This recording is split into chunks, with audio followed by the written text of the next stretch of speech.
राधे राधे दोस्तों, स्वागत है आप सबका मेरी आज की नई वीडियो पर। तो कल तक तो आ रही थी श्राद्ध वाली वीडियो कि हम रोज श्राद्ध में खाना खाने के लिए जा रहे थे। मतलब दो तीन वीडियो आई मेरी ऐसी कि श्राद्ध में खाना खाने के लिए जा रहे थे, लेकिन अब सारे श्राद्ध खत्म हो गए तो अब घर पर ही खाना है। तो सुबह नाश्ता हो गया है और नाश्ता करने के बाद भी मुझे आज पता नहीं इतनी भूख क्यों लग रही है। तो अभी कुछ ऐसा ऑप्शन था नहीं, तो फिर मैं आ गई थी यहाँ अमरूद के पेड़ पर, क्योंकि मेरी छोटी छोटी भूख का इलाज यही हो सकता है। तो मैंने सोचा कि जब तक दिन का खाना बन रहा है तब तक क्यों ना मैं अमरूद खा लूँ। तो ये अमरूद कल बारिश हुई थी रात को तो साफ़ हो रहे हैं, धुले हुए हैं, तो इसको धोने की कोई ज़रूरत नहीं है। और यहाँ पर ऐसी कोई गंदगी नहीं है। पक्के भी इतने अमरूद गिरे हैं ना यहाँ पे, ये देखो इतने सारे। तो आधे तो सुबह गाय को दे दिए हैं। अमरूद पके हैं ना, पके वाले मुझे अच्छे नहीं लगते। देखो मुझे सिर्फ ऐसे अच्छे लगते हैं जो कच्चे कच्चे होते हैं। ये खाने में भी ना बहुत टेस्टी रहते हैं। ये वाला अमरूद थोड़ा टेस्टी है, बाकी इस बार अमरूद में मुझे ना कोई टेस्ट नज़र नहीं आ रहा है। नज़र क्या, टेस्ट नहीं आ रहा है। टेस्ट नज़र नहीं आ सकता है ना, हाँ तो टेस्ट नहीं आ रहा है मुझे। तो एक तो ये हो गया। एक और अमरूद तोड़ के मैं जाती हूँ अंदर। जब तक खाना बन रहा है तब तक मैं खाती हूँ अमरूद। वही अमरूद तोड़ूंगी जो खाने लायक हो, क्योंकि बर्बाद नहीं कर सकते। नवरात्रि में बहुत सारे लोग आएंगे तो सब लोग कहते हैं कि अमरूद है, तो सबको अमरूद देने पड़ते हैं। देने पड़ते हैं क्या, हम खुशी से देंगे, ऐसा कुछ नहीं है। तो मैं अपने लिए एक अमरूद और तोड़ती हूँ, फिर मैं चलती हूँ अंदर। ये देखो एक और तोड़ लिया, एक खाने के लिए। तो बने रहना मेरे साथ ब्लॉग में, और पूरे दिन जो भी होगा आप लोगों को दिखाया जाएगा। एक आजकल नई वाली चिड़िया आई है, ये देखो यहाँ पर बिल्कुल ऐसी ब्लू वाली। मतलब आजकल ना अलग अलग टाइप की चिड़िया आ रही है। ये देखो यहाँ पर ये अब मेरे पास आ रही है धीरे धीरे करके। आजा। ये बारिश के उससे ना इतने काम रुक जा रहे हैं। मैं देख रही हूँ ऊपर कट रही है घास ना, और यहाँ बारिश शुरू हो गई है। एक तो पहले से ही एक लुटा घास काटी है, वो सब भीग गई है, क्योंकि वो काटी थी उसको बांधा नहीं है और ना घर पहुंची है वो घास। अब यहाँ बारिश शुरू हो गई है। अब जो आज घास काटी थी, क्योंकि सुबह मौसम सही था, कल रात बारिश हुई थी लेकिन सुबह मौसम सही था तो घास काटने के लिए आ गए थे। अब वो आज और बारिश हो गई है तो अब ये भी भीगी, जो पहले है वो भी खराब। क्या हो, बड़ी आफत है। अभी मैं दिखाती हूँ आपको कि कहाँ घास कट रही है। तो जो अभी आपको ऊपर यहाँ दिख रहा है ना, तो देखो यहाँ अभी घास काट रहे हैं, लेकिन बारिश के उससे ये सब बर्बाद। अभी इतने दिन से बारिश नहीं हुई थी ना, तो ये सारा कट जाता, लेकिन बारिश के उससे बहुत ज़्यादा दिक्कत हो गई। और देखो मौसम कितना ज़बरदस्त हो रहा है, लेकिन बारिश बेकार हो जा रही है रोज़ रोज़। आज मैं आपको इतनी खतरनाक चीज़ दिखाने जा रही हूँ। शायद आपने देखी हो या हो सकता है आपने नहीं देखी हो, लेकिन आप अपनी हंसी नहीं रोक पाएंगे उस चीज़ को देखकर। तो गाइस अपना दिल थाम लीजिए और हंसने को थोड़ा सा तैयार हो जाइए। इतनी खतरनाक चीज़, मतलब जब मैंने इसको पहली बार मम्मी ने मुझे दिखाया, मतलब तो जब ये मुझे दिखाया सच में मतलब मुझे इतनी हंसी आई। मतलब मैंने सोचा था भाई लोगों का दिमाग भी क्या क्या होता है, और ऐसा हो कैसे गया होगा। अब क्या है ये सोच रहे होगे ना आप, तो रुको सब्र करो। तो 1 2 3 ये देखो ये मिस्री है, और ये मिस्री में पूरा ऐसे मतलब धागा ऐसे लेयर खुद बनी है। ये किसी ने बनाई नहीं है, ये खुद से बन के आई है दुकान से। मम्मी ने मुझसे मिस्री मंगाई थी तो मैं मिस्री लेके आई थी, ये मैंने बेरीनाग से ली। और ये देखो पूरी ऐसे मिस्री की लड़ी बनी है। मुझे लगा एक बार ये मम्मी ने ऐसा करके क्यों दे रही है ये करके, लेकिन फिर मैंने देखा तो ये खुद से ही एक दूसरे पे चिपके हुए थे ऐसे। ये देखो ऐसे। आपने देखा है, किस किस ने देखा है जरूर बताना। मुझे लग रहा है कि मैं नवरात्रि में इनको ऐसे ऐसे पहन लूँ अपने कान पे, कैसा लगेगा। दूसरी साइड भी एक ऐसा मिल जाता तो बढ़िया हो जाता।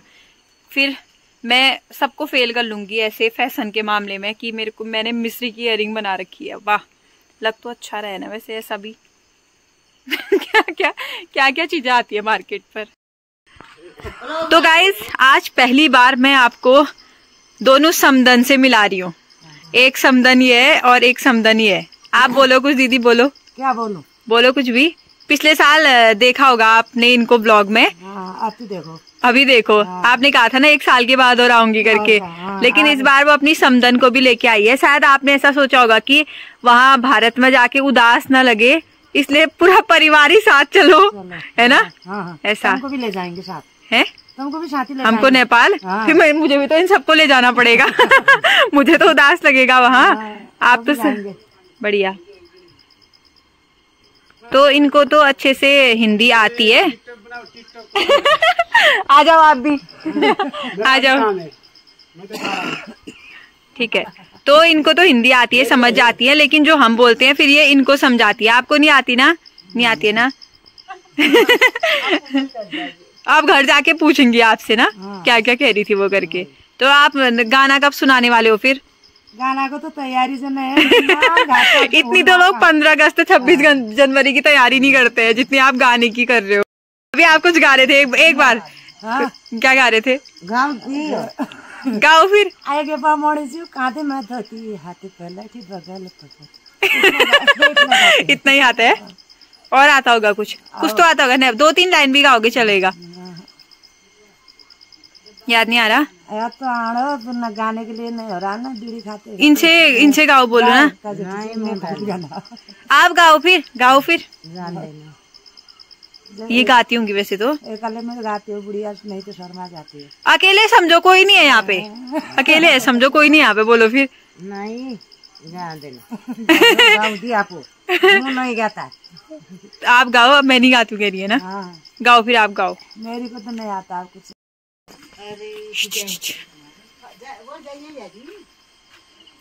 गाइस इसको देखना।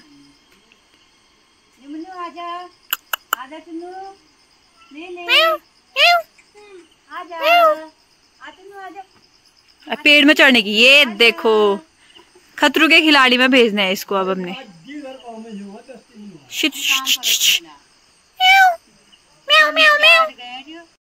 जिसको ये पपीता चाहिए तो सबसे पहले मैं आपको बता दूं, सबसे पहले हम अपने दर्शकों को बता देते हैं कि ये वाला 500 का है, इसका सबसे कम रेट है क्योंकि ये सबसे छोटा है और जो सबसे छोटा होता है वो सबसे अच्छा होता है। जैसे कि मैं हूँ घर में सबसे छोटे होता है वैसे ये पपीता सबसे छोटा है, तो ये 500 रुपए का है। ठीक है, इसकी बहुत इज्जत होती है घर पर। और ये सबसे बड़ी जैसे मेरी दीदी तो उसकी इज्जत थोड़ा कम होती है तो उसका इसका रेट है 300 रुपए। और फिर ये हो गया मेरा दादा, तो इसकी तो ये बीच में रहता है, तो ठीक है इसका 400 रुपए। तो देखो ऐसी पपीता भी है। जिसको ये वाला पपीता चाहिए तो ये है रेट, आप देख लेना कि आप कितना ले सकते हैं और किस हिसाब से ले सकते हैं। क्यों अम्मा बता दो, घर पे सबसे ज्यादा इज्जत किसकी होती है? बता। सबसे बड़ा होता है उसकी इज्जत होती है। मेरी अम्मा ने मेरे विपरीत बोल दिया गाइस। क्या कह रही है तू? आजकल के आजकल के बच्चे बड़ों की इज्जत नहीं करते हैं। कौन आजकल के बच्चे? कोई भी। जैसे मतलब किसको सुनाना चाह रही है तू? आराम से। किसी के मतलब क्या, इतनी सारी दुनिया है, किसके बच्चे किसकी इज्जत नहीं कर रहे हैं। जो नहीं कर रहा है वो अपने लिए नहीं कर रहा है। आया है ना कलयुग। हाँ, कलयुग में आजकल ये बच्चे बड़ों की इज्जत नहीं करते हैं। हाँ, नहीं करते होंगे भी। ठीक, हम तो करते हैं अम्मा तेरी। करते नहीं पता। मेरी इज्जत करते हो लोग बाहर नहीं करते हैं। मैंने बहुत देखे हैं। हाँ, बड़ों की इज्जत नहीं करना चाहते हैं। हाँ, अब नहीं वो अपने लिए ना, फिर उनकी भी तो इज्जत नहीं करेंगे फिर। तो वृंदावन में इतनी माए सब इज्जत करने वाले होते तो सही बात, ये पॉइंट है। अगर सब अपने घर में अपने जो बड़े हैं उनकी इज्जत करे तो कोई माँ न वृद्धाश्रम में होगी और न कोई कोपर होगी। सही बात। और छोटू को ये घर से ही संस्कार होने चाहिए ना कि आपको ऐसे नहीं करना है।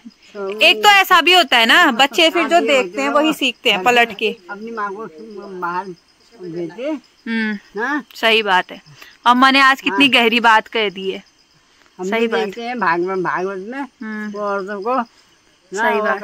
अनिरुद्ध पंडित जी कैसा करते हैं, कैसे पाल रहे हैं। अम्मा अनिरुद्धाचार्य जी महाराज की कथा देखती हैं तो ठीक। सही बात अम्मा, बहुत बढ़िया, बहुत अच्छी सीख दी है तूने। जो तुझे वीडियो में देख रहे हैं उनको क्या कहना चाहेगी फिर? क्या कहना चाहूंगी, अच्छे काम करना, अपनी माँ बाप की सेवा करना, अपने बड़ों की इज्जत करना, हाँ उनका मान करना, उनके लिए अच्छा करना। हाँ, हाँ सही बात। हाँ, और क्या फिर इसको जोस करला उस भरला। लास्ट सीख यही है कि जोस करला उस भरला, जैसा करोगे वैसा भरोगे। जोस करला उसे पाला। हाँ सही, सही बात। हमारा भी आएगा। हाँ बुढ़ापा सबका आता है, सही बात, बहुत अच्छी बात। बच्चा होता है, एक समय जवान होता है, एक समय बुढ़ापा होता है। हाँ 100 वर्ष में जो बुढ़ापा समय में अपने माँ बाप की, अपने सास ससुर की सेवा नहीं करता है, वो कोई बच्चा नहीं, वो कोई बहू नहीं, कोई बेटा नहीं। सही बात। हाँ मेरा कहना ऐसा है। सही बात, हाँ। सत्य, साफ बात, सही बात। ठीक है अम्मा, जा फिर अम्मा दुल्ला। ओके बाय बोल दे। Okay bye.